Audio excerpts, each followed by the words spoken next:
something that we used to do many, many years ago, and then we haven't done it for a number of years. And this is the first time we're doing the gala in the fantastic Myrtle Woldson Performing Arts Center. So we're all excited to have the opportunity to work in such a magnificent space and see how we can integrate the different ensembles. We got together many years ago, and it was in St. Al's Church. And then we did a couple of concerts in various churches throughout the city, in St. John's Cathedral and Lady of Lourdes Cathedral. We didn't have a performing arts center, so we had to find places to perform. And so we would do collaborative works for those spaces, but it's been over 20 years. What's pretty cool about this one, honestly. Oh yeah, no, definitely. Because like we actually get to see. Yeah. I assume we get to see like the choir Right. and wind ensemble perform, which is That'll really be super cool. exciting.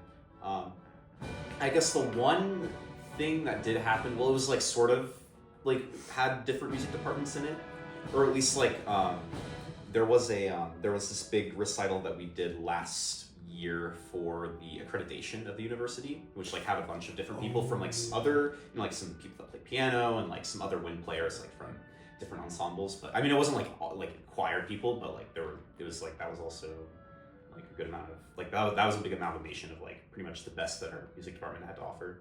I forgot about that. Yeah, it was super fun. The orchestra is very excited to be included in the performance. We're going to be playing two spectacular orchestral showpieces. The first piece is by Rossini, the great Italian operatic composer, and it's the overture to his opera Semiramide. And then we will play another overture by an Austrian composer, Franz von Suppe, called the Poet and Peasant Overture.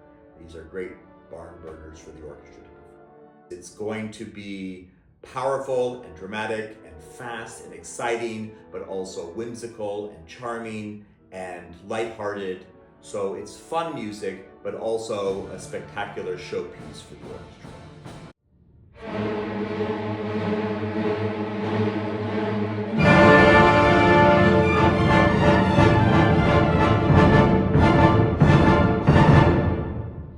So Yeah. they can expect like just like really fun. Got a lot of pizzazz to them. A lot of pizzazz. Very energetic, very exciting. Very easy to listen to and yeah. engage with. Like they're very enjoyable pieces, like for like a lot of people to enjoy for sure. So. And they're also fun to play as well. Oh, absolutely.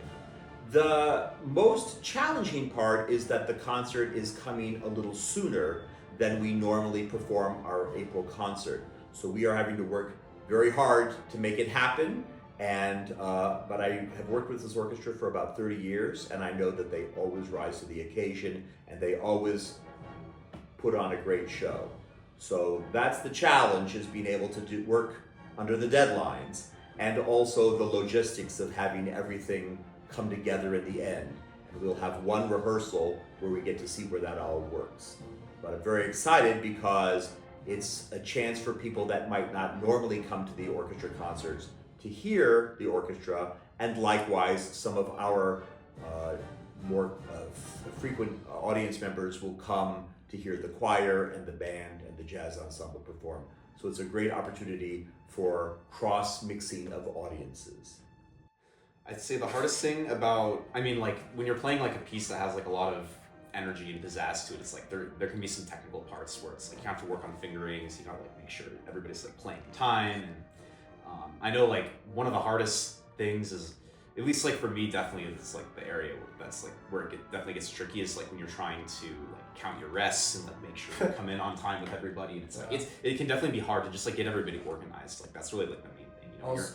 Sorry, I'm like just no, keep going. But when like when you're in like a big orchestra, it's like you gotta really be like present and just like be able to communicate with everybody and like hear them and pay attention. It's also hard to like get like the spirit of the piece because it is so energetic, and like here we are on like a Monday evening. Yeah. And so Kevin kind of always rips on us about have more energy and like try and get into the music more, because sometimes it's hard when you're just a little tired at the end of the day. For sure. Yeah. And like after you've played it a whole bunch, sometimes it can get like a little boring. I never find it boring, but like it's definitely like once it gets later into the night, it's like definitely want to go to bed. Yeah, it's always like a challenge, like when the actual performance comes to like make sure that it's, because it's the audience's first time hearing it. And obviously we've been working on it for weeks, like we know it inside and out. So the challenge is always like to make it fresh and new for the audience.